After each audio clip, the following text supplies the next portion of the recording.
लड़का हो या लड़की हो, बालों के बड़े मसाइल हैं सर। बाल रफ हो जाते हैं, बाल गिरना शुरू हो जाते हैं। रोगन बादाम, ठीक है, कैस्टर ऑयल, नारियल जिसे कोकोनट ऑयल कहते कोकोनट हैं, ऑयल, ये तीनों तेल अब हम वज़न ले लें, 100 ग्राम ले लें, सही, और इनके मुकाबले में इनके हम वज़न 300 ग्राम जो है वो सरसों का तेल ले लें। सही। उसको आपने अपने बालों में लगाना है और इन पोरों के साथ हल्का हल्का मसाज करना है। बिल्कुल सही। तो वो 10-8 मिनट उसका मसाज करें गीले बालों में, बिल्कुल बाल खुश्क भी ना बहुत गीले भी ना हो। तो रात को लगा के सो जाए, सुबह धो दिया करें। सेहतमंद आदमी के तकरीबन 100 के लगभग बाल रोज़ाना गिरना ये बीमारी नहीं होती। मैंने ये भी सुना कि ये अगर आप तिलों के तेल में जोंक नहीं होती, जोंक, जी जी, अगर आप इसको जला लें, इस तेल से बाल उगाते हैं, ठीक है, कुछ नहीं, कोई सीन नहीं है। क्योंकि पाकिस्तान लेवल पे हिकमत का कोई डिपार्टमेंट बना हुआ है जो आप लोगों को कंट्रोल करता है, या बस हर बंदा जिसका दिल कर रहा है अपनी 2 फुट की मस्जिद बना के वो खुद ही लगा हुआ है? हमारे नेशनल काउंसिल फॉर तिब वो इदारा है जो हकीमों को रेगुलेट करता है, जिस तरह पीएमए है ना, हाँ जी, इस तरह। ठीक है। तो वो इदारा इन लोगों के खिलाफ नहीं कोई डोंकी ऑयल निकाल रहा है, कोई फलाना ऑयल निकाल रहा है, कोई फलाना कुश्ता निकाल रहा है, बात वही जो मैंने वो जो मैंने उनको शेर सुनाया था, शरी के जुर्म ना होते तो हम मुखबरी करते, हमें खबर है उनके हर एक ठिकाने की। ठीक है, असल बात ये है, उनको भी ठिकाने की खबरें हैं, कहीं ना कहीं थाने बने तो मिलते हैं ना जी, मजा नहीं पढ़ा ना। अच्छा, अब PHC Punjab health care commission वो वाहिद इदारा है जो डॉक्टर्स को भी रेगुलेट करता है, हुक्मा को भी और होम्योपैथ को भी। ठीक है, अब हम PHC के लाइसेंस होल्डर हैं। ओके, उनका जो SOP हमने उसको पूरा किया, वो हर चीज़ उस पर देखते हैं, उनकी उस पर लुक आफ्टर है, वो सारा करते हैं, मॉनिटर करते हैं। लेकिन बात वही आ जाती है कि ये जो इस तरह के लोग, अब सोशल मीडिया है हमारे, उसमें PHC में हमारे दोस्त हैं, उनसे मैंने बात की, वो कहते हैं जी सोशल मीडिया पे हमारा कोई कंट्रोल नहीं है। देखिए कोई बात नहीं, सोशल मीडिया पे कंट्रोल नहीं है, उस तबीब का जो कि अपने नाम के साथ हकीम लिख रहा है और ये गलत चीजें बेच रहा है, या पूरी कौम को उसने एक ट्रक की बत्ती के पीछे लगाया, उसके ऊपर तो उसका कंट्रोल है या नहीं है? उसका लाइसेंस कैंसिल करने का हक रखता है या नहीं रखता वो इदारा? ये देखें, ये कितनी मजे की बात है। हमारे यहाँ जो इस तरह का तबीब होता है वो लोगों को एंजॉयमेंट करता है, लोग उसके साथ, वो लोहा पाड़ है, वो एक बाबा जो वो जनाब जी, वो लड़की क्या उसने शादी की अभी है ना? हाँ, अच्छा, वो अपनी नई फिल्म चलानी शुरू कर देते हैं, लोग उसके वो उनको पॉपुलरिटी मिल जाती है, बजाय कि लोग ऐसे लोग टांगे खींच के उनको जूते मारें, लोग उनको सर पे उठा लेते हैं। हकीम दयाल साहब की भी कोई आ रही है ऐसी वीडियो या कोई ऐसा अनाउंसमेंट आ रही है कि नहीं? हमारा आपका जनाब किस हवाले से? ਤੁਸੀਂ ਵੀ ਕਰ ਲਓ ਸਰ ਇੱਕ ਵਿਆਹ ਜਿਵੇਂ ਉਹਨਾਂ ਨੇ ਕੀਤਾ ਉਹ ਤੇ ਅੱਜਕੱਲ ਫੁੱਲ ਇੰਜॉयमेंट चल रही है, उन्हें तो यूरोप दे ट्रिप चल रहे हैं। देखें सर जी, शादी जो होती है ना, हाँ, ये एक मजहबी और एक इखलाकी बिल्कुल फरीज़ा भी है और आपकी समाजी ज़रूरत भी है जी। अगर काम आपका एक से चल रहा है तो आपको 2-4-3 फंदे गले में डालने की क्या ज़रूरत है? चलो जब एक से काम चल रहा है ना। हाँ। सर बच्चे हैं अल्हम्दुलिल्लाह, वो पढ़ रहे हैं, आपकी ज़िंदगी बड़ी खुशहाल है, तो आपको क्या ज़रूरत है कि आप बैल मुझे मार? मतलब उड़ता तीर नहीं चाहिए। नहीं, हमें नहीं चाहिए सर। बिल्कुल ठीक है। चलिए सर, अभी ना थोड़ा सा ज़रा डिस्कस कर लेते हैं कुछ आपने एक टोटकों के ऊपर, ठीक है? मुझे बड़ा अच्छा लगता है ये टोटके वाला वर्ड, ठीक है? क्योंकि इसने सही बर्बादी फैलाई हुई है, तो हम भी थोड़ा इसमें हिस्सा डालते हैं, लेकिन कोशिश करेंगे अच्छे वाली बर्बादी की तरफ। सर आजकल जो है ना, लड़का हो या लड़की हो, बालों के बड़े मसाइल हैं सर। बाल रफ हो जाते हैं, बाल गिरना शुरू हो जाते हैं।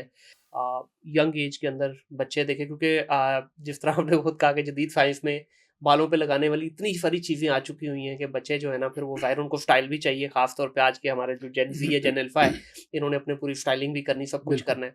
तो इस पे सर बताइएगा कि एक तो ये सीज़नल भी है कि जैसे ही मौसम चेंज होता है बालों का बहुत ज़्यादा गिरना शुरू हो जाता है, फिर बाल जो है बेजान, रूखे, बारी-बारी इनके ऊपर हम डिस्कस कर लेते हैं, बालों के मसाइल के ऊपर। देखिए जी, एक सेहतमंद आदमी के तकरीबन 100 के लगभग बाल रोज़ाना गिरना ये बीमारी नहीं होती। ठीक हो गया। क्योंकि ये बाल गिरना और उसकी दोबारा से रीग्रोइंग ये एक प्रोसेस है, ठीक है, ये चलता रहता है। अच्छा, ये किसी भी सूरत में हो, चाहे आपके हाथ फेरने से, नहाने से, कंघी करने से, कुछ भी? अच्छा, ठीक है। लेकिन जिस माहौल में आप जी रहे हैं, क्योंकि इसमें स्ट्रेस बहुत है, एंजाइटी है, आपके ऊपर ज़हनी दबाव हैं, और वो मादे जो आपकी इन चीज़ों को ग्रो करते हैं, प्रोटेक्ट करते हैं, वो चूँकि आपका वो स्ट्रेस खा रहा है, सही, तो उस वजह से फिर ये होता है कि जब इनको पूरी ग़िज़ाइयत नहीं मिलती और मुसलसल एक आदमी जब स्ट्रेस में रहता है, तो उसके बाद इसमें वो दोबारा रीग्रोइंग का मसला ख़त्म हो जाता है। ठीक है। सबसे पहले तो ये है कि हमें स्ट्रेस फ्री होने की ज़रूरत है, जो कि आजकल बहुत मुश्किल है। जब ये बात करते हैं ना, सवाल आता है वो किस तरह। हाँ बिल्कुल ठीक है, हकीकत सर यही है हालात कि जो हालात है, हाँ जी, वही बात उड़ता तीर, हमारे अपने मसाइल ना भी होना तो हमने किसी के लेके भी टेंशन लेनी है। अच्छा, अब इसमें दूसरी बात है हमारी ग़िज़ा की। अब ग़िज़ा हमारी इतनी आलूदा हो गई है, उसमें जो एक नेचुरलपन था, जो उसकी ग़िज़ाइयत थी, वो अब कहाँ है? नहीं है, बिल्कुल सही। ये जो डाइट डेफिशिएंसी है, ये भी एक बहुत बड़ी वजह है। ठीक है। और तीसरे नंबर पे माहौलियाती असरात भी होते बिल्कुल है।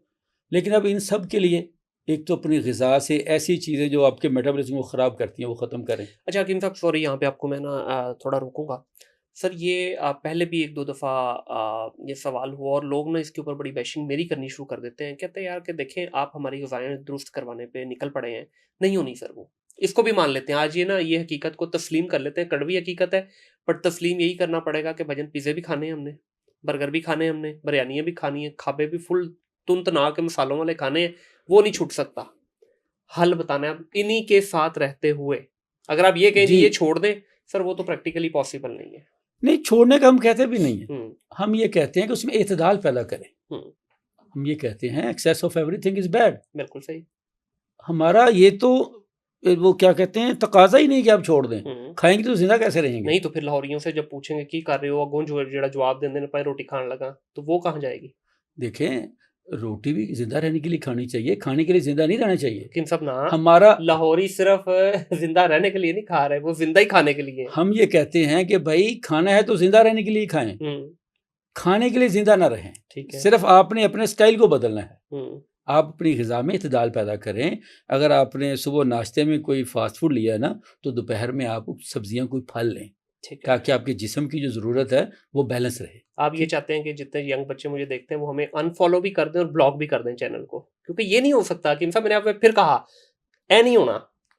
हुण सानू फॉर्मूला चेंज करना पैना है, हमें कोई ऐसी चीज़ बतानी पड़नी कि यार ठीक है जो खाना है खाओ, बेड़ा गर्क करना है अपनी सेहत का करो, ये हल है जिसकी वजह से आप नहीं, हम तो कहते हैं कि खाएं भाई, जी भर के खाएं ना, लेकिन कुछ हमारी भी मान लें यार, जब हम आपको सारी छूट दे रहे हैं। अच्छा, अब इसमें बालों के मसाइल जो होते हैं उनके लिए आप रोगने बादाम, ठीक है, कैस्टर ऑयल और नारियल, जिसे कोकोनट ऑयल कहते हैं, ये तीनों तेल आप हम वजन ले लें, 100 ग्राम ले लें। सही। और इनके मुकाबले में इनके हम वजन 300 ग्राम जो है वो सरसों का तेल ले लें। सही। अब तीनों को, इन सारे चार तेलों को मिक्स करके किसी शीशे के बर्तन में डाल दें तो बहुत अच्छा है, वरना प्लास्टिक का तो है ही है। ठीक है। तो इसे धूप में रख दें। ठीक है। एक हफ्ता इसको धूप में रखना है और इसको आपने हलाते रहना है गाहे बगाहे, ताकि ये सब जकजान हो जाए। बिल्कुल सही। उसके बाद आपने ये करना है, मेहंदी के पत्ते, दाल माश और कलौंजी, यानी 3 हिस्से आपकी दाल माश है, 2 हिस्से मेहंदी के पत्ते और 1 हिस्सा कलौंजी। इन सारी चीज़ों को आपने ग्राइंड करके पाउडर बना लेना है। इस पाउडर के आपने 2 चम्मच एक दही बिलाई समेत लेनी है, पाव दही में इसको मिक्स करके आपने अपने बालों की जड़ों से लेके किनारों तक कंघे के साथ अच्छी तरीके से बालों को डिप कर देना। ठीक हो गया। और ये 2 घंटे तक आप लगे रहने दें। उसके बाद आप नहाएं, इसको धो के वो तेल जो हमने बनाया है उसको आपने अपने बालों में लगाना है और इन पोरों के साथ हल्का हल्का मसाज करना है। बिल्कुल सही। तो वो 10-8 मिनट उसका मसाज करें गीले बालों में, बिल्कुल बाल खुश्क भी ना, बहुत गीले भी ना हो, तो रात को लगा के सो जाए, सुबह धो दिया करें। अच्छा, इसकी स्मेल बड़ी गंदी होगी क्योंकि जाहिर है ये 3-4 ऑयल जो मिलाएंगे, और आज के बच्चे को तो परफ्यूम बड़ी मुश्किल से पसंद आ रहा है। नहीं तो इसमें आपको स्मेल डालें थोड़ी सी, हाँ, जो आपको इसकी फ्रेग्रेंस वो क्या इसमें डाली है? वो इसमें जिस तरह वो आंवले के तेल में आपने देखा कैसे डली होती है, वो डाल लें। इसमें कोई भी चमेली के तेल का एसेंस डाल लें, जो भी आपको भाए। ठीक है, जो अच्छा लगे वो डाल सकते कोई इशू नहीं है।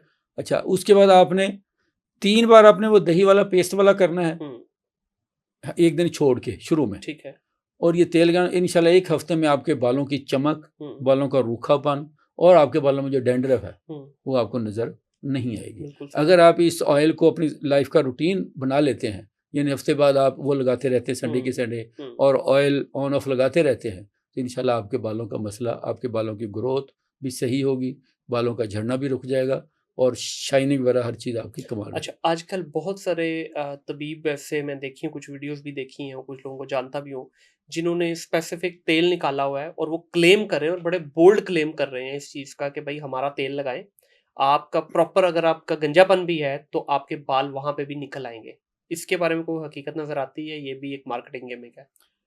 देखिए जी, कहते हैं कि तजर्बा वो कंघी है, हाथ में उस वक्त आता है जब सर पे बाल नहीं रहते। सही, ठीक है ना बिल्कुल जी। ठीक। लेकिन इस पे हमने बहुत तजर्बा किया जी, हमने भी, लेकिन इस तरह का हमें कोई, हमने बल्कि यहाँ तक भी देखा, हमने ये भी सुना कि जी अगर आप तिलों के तेल में जोंक नहीं होती, जोंक, जी, जी, जी। अगर आप इसको जला लें, इस तेल से बाल उगाते हैं, ठीक है, कुछ नहीं है, कोई सीन नहीं है। फिर जब तक देखें जमीन आपकी जितनी जरखेज है, जब तक उस समय वो बीज नहीं डाला जाएगा जो उगने वाला है, और मजे की बात है बीज है, खरीफ का बीज कभी रबी में नहीं उगता, रबी का बीज कभी खरीफ में नहीं उगता, तो वो जो उसकी उसके साथ मैचिंग नहीं होगी, सर से झड़े हुए बाल, गुजरा हुआ वक्त, मुंह से निकली हुई बात और हद से बड़ा हुआ पेट, इनकी वापसी जरा हो सकता हो जाती होगी, लेकिन जरा मुश्किल है, बड़ा कठिन सफर है ये। इसलिए